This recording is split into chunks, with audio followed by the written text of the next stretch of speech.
expectations for Spider-Man on the PlayStation 4.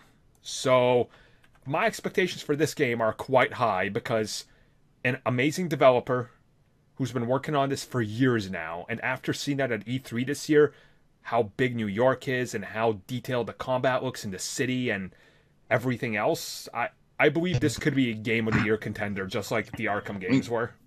Yeah, I mean, I have high hopes too. It's everything that I hope that Insomniac could do. The only thing that has me worried is that Dan Slott was a co-writer on this. So, I wouldn't be worried about that. You know, Slot was I only... mean, he also did Amazing Spider-Man 2, and Yeah, but like, how much? Like, did he actually write the entire thing, or was he a consultant on these games? Because that's could be the difference. But Yeah, you know, that's it's true.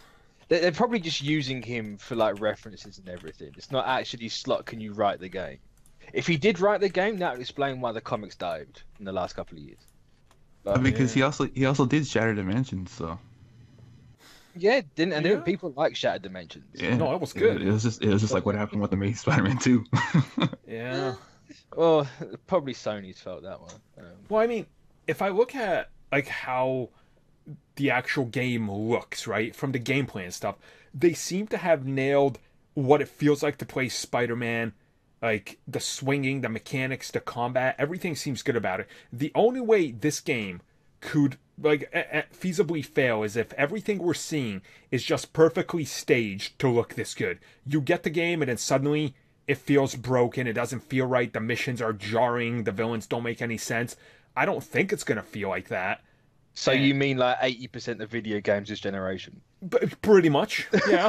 Yeah, that's the only thing that's kind of like tampering my like expectations for it. It's like there are a lot of games this generation have looked great and then they haven't. Mm-hmm. So I'm kind of like just holding myself back on it, but it looks great. You know, again, E3 they had 2 red and blue characters get stabbed in the back by a spike.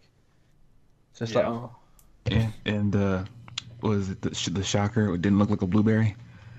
was the Shocker in this? Yeah, it was. No, I was getting them mixed up. Too many Electro. yellows. I was Yeah, gonna say Electro. Electro, yeah. Yeah. A lot of people don't like his design. I quite like did. it. I think he's quite like great. all of them.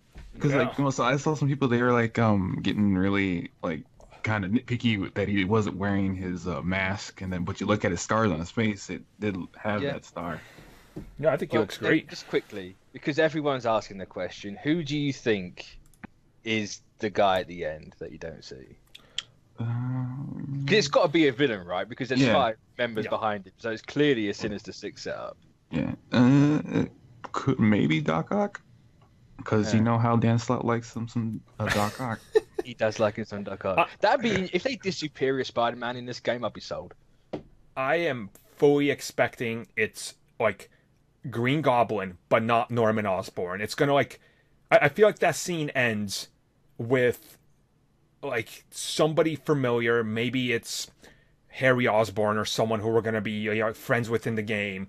His mask opens and it's him, and he's like, you know, he's kind of shocked because Yeah. that arc hasn't happened yet. But that's just my feeling. I don't think it's anything else. Like, it could be Doc Ock. Feasibly, I think that's probably my second choice on who it could be. But then again, is Doc Ock flying? That's kind of weird. Well, I assume they're in a helicopter or something. Yeah. So it's got to be something like that. But I mean, maybe he's got the really long legs and they can extend and then shine lights and the stuff like that. But like, I don't think it's Norman. I think if it was Norman, you wouldn't have that reaction. Yeah, no, not Norman. No. And like the whole having what's his name, Mr. Negative, is that his name? Yeah, yeah, Martin Lee. Having him and the Sinister Six kind of throws me to who it could be in general. Because like Yeah. they're clearly willing to mix it up slightly. So could it be someone completely different that you would never have thought of? It's possible. But then again, it's like it's a Spider-Man game. It's probably a goblin. Probably, yeah. You know, like Batman and the Joker, you have to do Spider-Man and the Goblin. It's just all you can do, unless it's Kingpin. Dude, oh man, Kingpin's It got could an be Iron Kingpin. Man reactor in his chest. That'd be sick. You'd need about 8 to get off the ground. But, you know. Yo, he's 1% body fat, okay? It's all I muscle. mean, even then, it takes some time to get lift off. Yeah. Oh, He's just the ironmonger. It just takes 5 minutes to get up. Yep. So that's actually going to bring us to the end of the show, guys. We took one Q&A. Only one question.